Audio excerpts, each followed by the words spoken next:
Hello everyone, welcome back to the Mystery Channel 33. I am Tatiana. I'm here to help solve more missing women, children, and men cases. I'm here to break the codes if I see any. I'm here to see where their bodies are located if they know. And I'm also here to see if they are alive, deceased, body suited, change their identity or misidentity. You already should know who's involved, so let's begin. Okay, this is titled Legends of Kansas. Okay, Clutter, Family Murders, in cold blood. This is about me and my daughter Jillian, Mary Ann James, okay? So that's basically this whole article talking about what happened, okay? In 94. Okay, this the house. In 1959, the brutal murders of four members of the Clutter family in the small farming community of Hocon, Kansas, shocked the nation when the story hit the news. Murder of this magnitude just didn't happen to farm families in the heartland of America. The sordid tale began after small-time hoods Richard Dick Hickok and Perry Smith were paroled from the Kansas City Penitentiary in Lansing, Kansas. Okay, actually, she did die. Mary did, because she got a body. Okay? She wasn't a poltergeist no more. Okay? AKA the Holy Spirit. Okay? She got a body. So that means she died from the poltergeist. Okay? Same with James. Okay? This is Richard Dick Hickok. Okay? He won a KKK member. Okay? Richard Hickok, 28 at the time of the murders, were born to God-fearing parents in eastern Kansas, grew up on a farm, and dreamed of a college football scholarship. He was considered above average intelligence and a very good athlete, but was an underachieving student with a discipline problem with the Most High, okay? After the scholarship never materialized, he worked at various jobs, including as a railroad worker, auto mechanic, and ambulance driver. After two failed marriages, he was involved in a severe car accident in 1950. Okay, 1995, leaving his face permanently scarred. Oh my God, that's you? That look like you. Oh my God. Okay. Not like that, but yeah, I know him. Okay, we always get into it. He then, at least he's smart. I mean, he ain't smart, but at least he over there. You know what I'm saying? He then got into trouble for writing. Well, he the KKK, so I mean, yeah, maybe you need to go to y'all class. He then got into trouble for writing bad checks and petty theft. On March the 15th, 1958, he was sentenced to 5 years in the state penitentiary at Lansing, Kansas, for the burglary of a home in Johnson County, Kansas.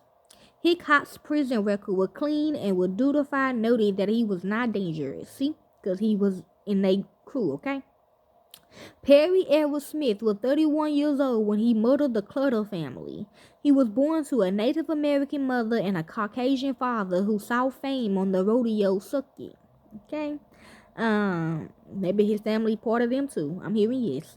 Both parents was alcoholics, and Smith and his siblings were frequent victims of physical violence and mental abuse. Okay?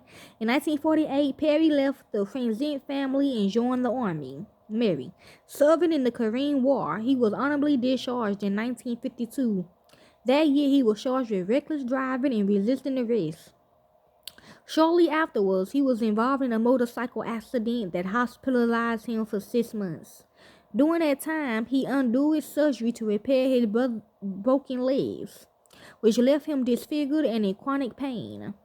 In July 1955, he was arrested for burglary in Phillip County, Kansas, but escaped. 1995. Later that year, he was cited for vagrancy in Worcester, Massachusetts, where he was freed on a $10 bond and again vanished. In 1956, he was identified as an escapee and was sentenced on March the 13th, 1956 to 5 to 10 years in the state penitentiary at Lansing for his previous burglary and jailbreak. Okay, this is him. Okay.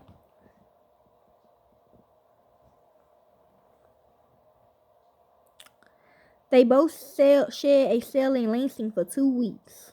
Okay.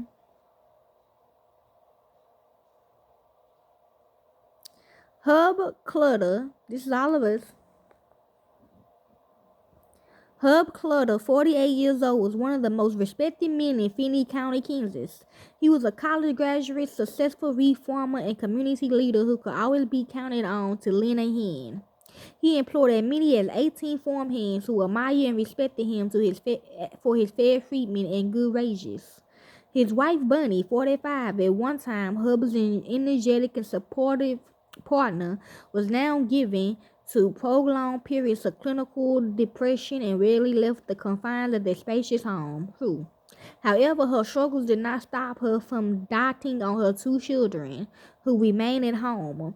Nancy, 16, and a son, Ken, 15, who was high school students. Two older daughters, Evelyn and Beverly, had married and moved away, starting their own families. The Clutters were decent, hard-working people who regularly attended the First Methodist Church in neighboring Garden City. Okay. Clutter was taken by gunpoint into his office where he repeatedly told the intruder that he had no safe and transacted all his business by check.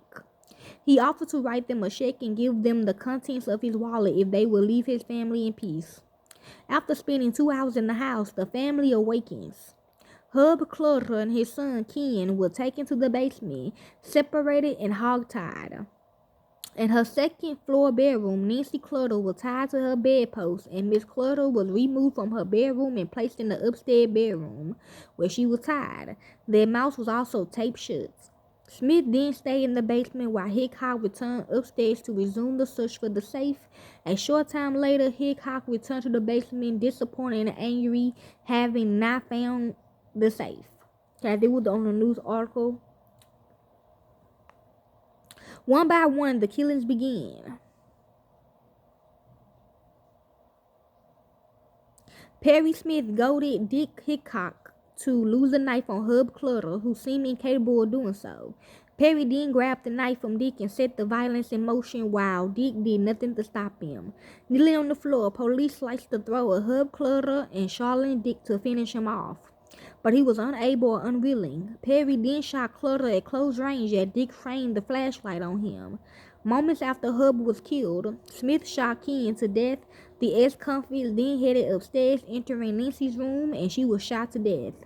Lastly, Bunny Clutter was killed by a gunshot wound to the side of the head. The spent shotgun shells were retrieved by the killers before Hickok and Smith fled the crime scene, taking with them a Zen portable radio, a pair of binoculars belonging to Hub Clutter, and less than $50 in cash. Okay, and that is basically the case of the Clutter family murders. Okay, if you like to hear more into this case, you can. I don't do it for the fame or the money. I do it because it's what I love to do. And to the real families of these victims, corporate America will say, "Shut up, thank God, peace, and be safe."